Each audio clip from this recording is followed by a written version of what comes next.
Welcome to the second episode of our series Excel for FP&A and Cost Management. As promised in the previous episode of the Planning and Budget Top-Down Approach series, today we'll discuss how to calculate the predicted growth rates using Excel functions.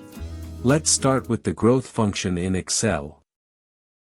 To calculate or predict the sales revenue for year 2022 by using the growth formula in Excel, select cell H28. In the formula bar, type equal growth. The formula will appear as shown. Select the data in column H first. Cell H21 to H27. This represents the data of sales tons. Then select data in column G of dates value, cell G21 to G27. Finally select cell G28 as a new XS, and press Enter. Now you have the predicted sales in 2022. Take care about these Excel functions errors. The error ref occurs if the column G data, the known XS array, has a different length to the column H data, the known YS array. So, it is a result of different length. On the other hand, the error NUM occurs if any of the values in the known YS array is less than or equal to 0. See the result after changing the data. Also, the error value occurs if any of the values in the supplied known XS, known YS, or new XS arrays are non-numeric. So take care the value should not as a text format. Let's now calculate the average annual growth rate, AAGR. By comparing the changes in growth rate that take place over many years. In cell D3 we'll calculate the annual growth rate for the base year 2022. The formula as shown in the formula bar. Subtract the value of base year 2022 minus the value of 2019. Then divide by the value of year 2019. Select cell D3, and then drag the fill handle till cell D8. In cell D9, type the average function as shown in formula bar, for the area D3 to D8. Finally press Enter. Now you got the average annual growth rate AAGR.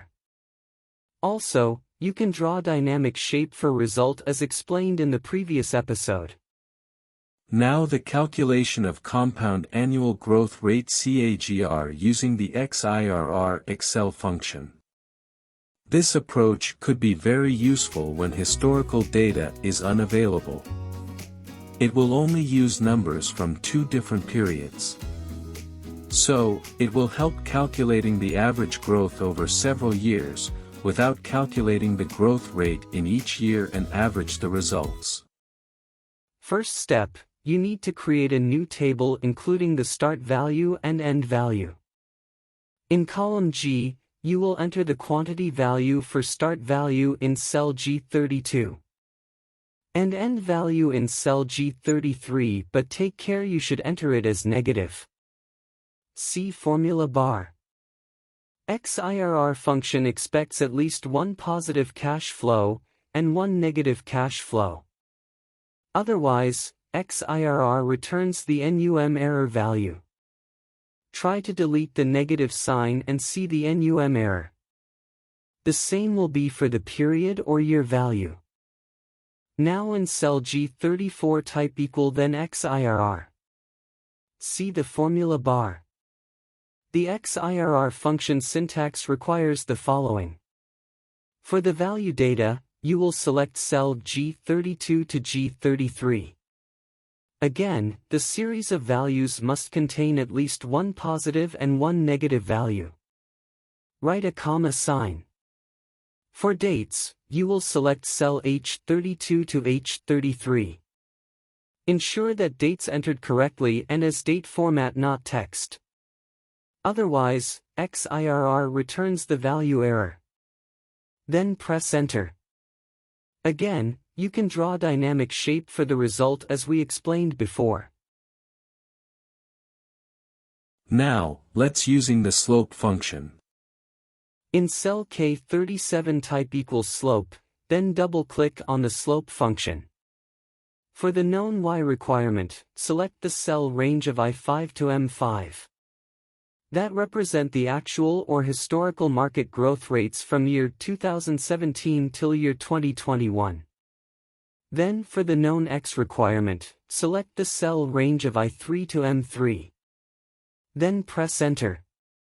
The cell range of I3 to M3 represent the actual or historical GDP annual rates of your country, from year 2017 till year 2021. You can find the historical GDP annual rates in the World Bank website.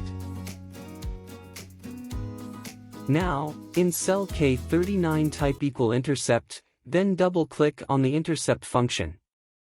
For the known y-s requirement, select the cell range of I5 to M5. Then for the known x-s requirement, select the cell range of I3 to M3.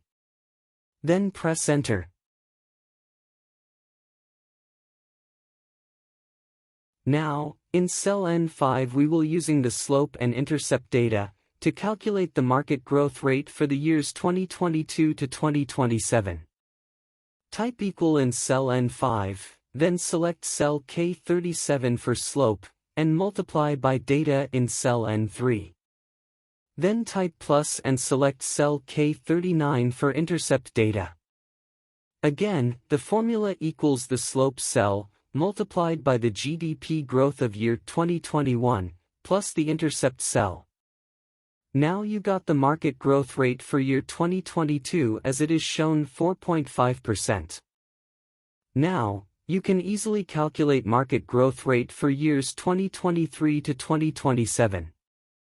For this we need to change the cell reference of N5 to an absolute reference by adding dollar signs before the row and column.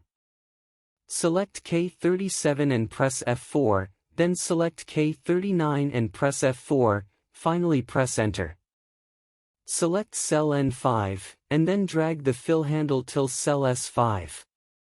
Also, you can apply dynamic formatting effects by using icon sets and data bars. You can watch the first episode of this series.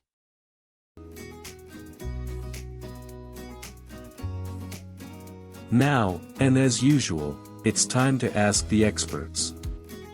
Unfortunately, most of my colleagues using the simplest way of calculating the future sales growth rate.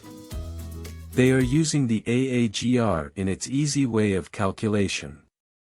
A few are using advanced functions like slope, CAGR, or even Excel growth function. One of our experts today is Mohammed El Rubi. We've asked Mohammed the following question. Do you use Excel functions in forecasting the future sales growth? Yes. Sure, I'm using the Excel functions in forecasting, especially in forecasting the future sales growth.